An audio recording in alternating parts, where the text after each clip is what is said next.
की बात है। एक खामोश और पुरस्कून जंगल में एक दाना और नेक दिल बुजुर्ग रहते थे। उनका नाम बाबा रहमत अल्लाह था। वो एक छोटी सी गार में सुकून से रहते थे और अपना ज्यादा तर वक्त इबादत, मुराकुबा और ज़रूरतमंदों की मदद में गुजारते थे। एक शाम जब बाबा रहमत अल्लाह अपनी गार के दरवाजे के पास बैठे थे तो अचानक एक कुएं की चोंच से एक छोटा सा चूहा गिरकर करीब आ गिरा। चूहा जख्मी था और खौफ से कांप रहा था। बड़ी मुश्किल से वो इस हादसे से बचा था। बाबा रहमतुल्लाह ने बड़ी नरमी से उसे उठाया, गार के अंदर ले गए और उसे कुछ दाने खाने को दिए। इस दिन के बाद वो चूहा उसी गार में रहने लगा। रोजाना बाबा उसे खाना देते और आहिस्ता आहिस्ता चूहा सेहतमंद और मोटा हो गया। एक दिन जंगल की एक बल्ली ने उस मोटे चूहे को गार के करीब देखा और उसके पीछे दौड़ पड़ी। खौफजदा चूहा भागकर गार में आया और बाबा रहमतुल्लाह के कपड़ों के पीछे छिप गया और उनसे अपनी जान बचाने की इल्तिजा करने लगा। बाबा ने बली को भगा दिया, मगर चूहे की आंखों में खौफ देखकर उनके दिल में रहम आ गया। बाबा ने सोचा, बल्ली दोबारा भी आ सकती है और मैं हमेशा उसकी हिफाजत के लिए यहां नहीं हो सकता। चुनांचे उन्होंने अपनी रूहानी ताकत से चूहे को बल्ली में तब्दील कर दिया ताकि अब उसे बलियों से डरना न पड़े। अब चूहा जो बली बन चुका था जंगल में बेखौफ घूमने लगा। वो खुश था। लेकिन एक दिन एक जंगली कुत्ते ने उस बली को देख लिया और उसके पीछे दौड़ पड़ा। बली फिर डरती हुई भागकर बाबा रहमतुल्लाह के पास आई, उनके पीछे छिप गई और अपनी जान बचाने की दरख्वास्त की। बाबा ने देखा कि उसकी जान अभी भी खतरे में है तो उन्होंने बली को कुत्ते में तब्दील कर दिया। अब वो कुत्ता बनकर जंगल में आज़ादी से घूमने लगा। सब कुछ ठीक चल रहा था, मगर एक दिन एक शेर ने उस कुत्ते को देख लिया और उसके पीछे दौड़ पड़ा। अब वो चूहा जो शेर बन चुका था जंगल का बादशाह बन गया। वो आज़ादी से घूमता और तमाम जानवर इससे डरते थे। लेकिन एक दिन जब वो जंगल में घूम रहा था तो अचानक एक शिकारी आ गया। उसने बंदूक उठाई और गोली चलाई।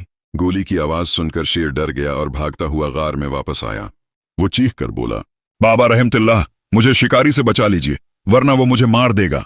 बाबा को इस पर दोबारा रहम आ गया और उन्होंने मंत्र पढ़कर उसे इंसान बना दिया। खौफ से कांपता हुआ दोबारा गार में वापस आया। उसकी हालत देखकर बाबा रहमत अल्लाह को इस पर फिर रहम आ गया और उन्होंने उसे एक ताकतवर शेर में तब्दील कर दिया। अब चूहा जो इंसान बन चुका था बहुत खुश था। वो खुद को ताकतवर, इज्जतदार और आज़ाद महसूस करता था। वो करीब के एक गांव में जाने लगा और लोगों के दरमियान रहने लगा। कुछ वक्त बाद उसने शादी, घर और एक पुरस्कून जिंदगी के बारे में सोचना शुरू कर दिया। मगर एक दिन उसके दिल में एक परेशान कुन ख्याल आया। उसने सोचा, मैं पहले एक चूहा था और ये राज सिर्फ बाबा रहमत अल्लाह को मालूम है। अगर उन्होंने किसी को बता दिया तो लोग मेरा मजाक उड़ाएंगे और मेरी इज्जत खत्म हो जाएगी। ये खौफ आहिस्ता आहिस्ता एक खतरनाक ख्याल में बदल गया। उसने सोचा, अगर मैं बाबा को ही खत्म कर दूं तो किसी को सच कभी मालूम नहीं होगा। वो एक तेजधार आला लेकर गार की तरफ चल पड़ा।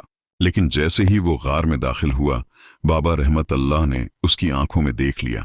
वो उसके दिल के खौफ, गुस्से और बुरे इरादे को समझ गए थे। इससे पहले कि वो इंसान बाबा के करीब पहुंचता, बाबा ने मंत्र पढ़ा और उसे दोबारा एक छोटा सा चूहा बना दिया। वो चूहा खौफ से चीखता हुआ गार से भाग गया और कभी वापस नहीं आया। उस कहानी में एक गहरा सबक छिपा है। अगर हम अपने ख्यालात को काबू में रखना न सीखें तो यही ख्यालात हमारी जिंदगी को काबू में ले लेते हैं। इस चूहे को सब कुछ दिया गया था, ताकत, इज्जत और इंसान की जिंदगी भी। लेकिन एक मनफी ख्याल, एक लम्हे की तारीकी उसकी तबाही की वजह बन गई। हमारी जिंदगी में भी ऐसा ही होता है। एक छोटा सा मनफी ख्याल जैसे हसद, खौफ या गुस्सा, अगर उसे न रोका जाए तो वो बढ़ता जाता है। वो हमारे फैसलों को बदल देता है और आखिरकार हमारी किस्मत को भी। आज की दुनिया में हमारा जहन पहले से ज्यादा बेचैन है।